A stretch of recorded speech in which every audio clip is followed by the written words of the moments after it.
As the springtime comes around, a lot of us spend time cleaning out our closet, maybe cleaning out the house, and another thing we should do is clean out our diet. Naturopathic Dr. Joyce Johnson joins us for more on that. Great to see you. Nice to see you too. Thank you so much for having me. Of course. Love talking about this stuff. Yeah, I mean, the sun is shining. It makes us feel good. We talk about spring cleaning at our house, but also, summer's around the corner. We want to spring clean our diet and feel really good heading into those warmer months. Absolutely. So I get really excited when spring comes around because I like to garden. I like to grow our own food, whatever possible. Sometimes, you know, if you vacation a lot in the summer, it's maybe not as realistic to harvest everything and be able to eat it all. But I think it's really important that you take some of these steps too. If you're not growing your own food, then try to eat locally.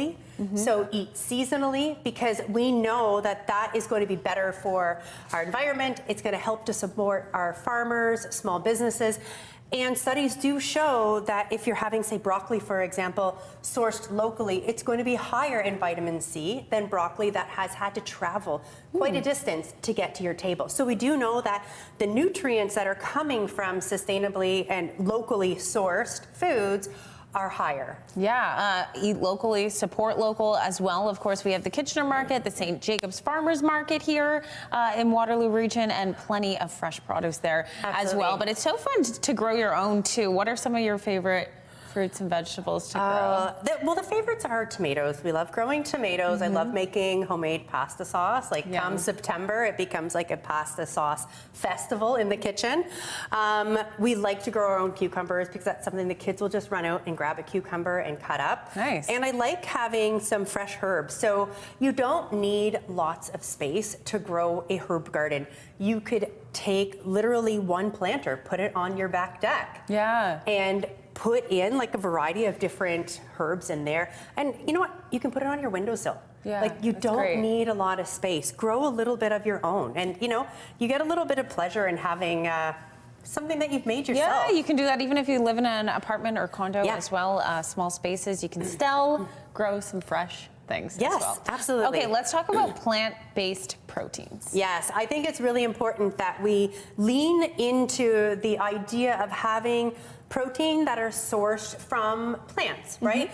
You're going to have less saturated fats, increased fiber in your diet, and I just think it's nice to have that idea of our meatless Mondays where we are eating proteins that are coming from things that we're able to grow, right? It just adds a little extra level of sustainability to our diets. Kind of a fun challenge in your home too. If you want to try out just doing a meatless Monday, come up with some fun meal ideas, and maybe it's something you haven't tried before too. Absolutely. Okay, you have some supplements here. We're talking about omega-3s. What's the importance of incorporating that into your diet? Well, we know that omega-3 is really important for your heart health. It's important for your brain. It's important for, gosh, everything in your body, like your joints, taking down inflammation.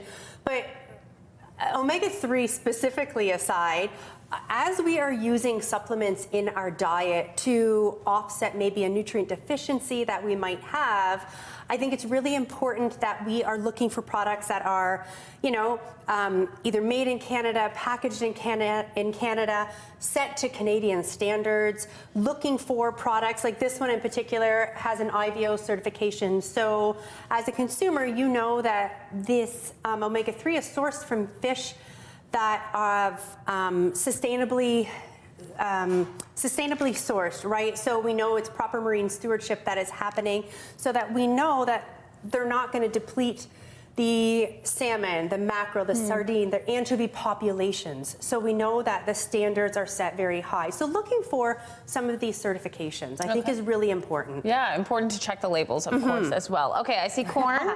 I see broth. What's happening here? Okay, so this is leftovers at my house. No. Perfect. What I want... We brought it in for lunch. We brought it in. You can have some corn. This is great. What I wanted to talk about here is trying to make in your home what you're going to eat. So sometimes that means you are meal prepping, you are meal planning for the week. If you have the tendency to just buy everything in bulk and then you're throwing out rotten strawberries, or you're throwing out like zucchinis that are not so nice anymore, then maybe you need to either start cutting back and starting to purchase only what you're going to use, or getting into the habit, if something's starting to go bad, freeze them. Yeah. Frozen vegetables are great to put into soups.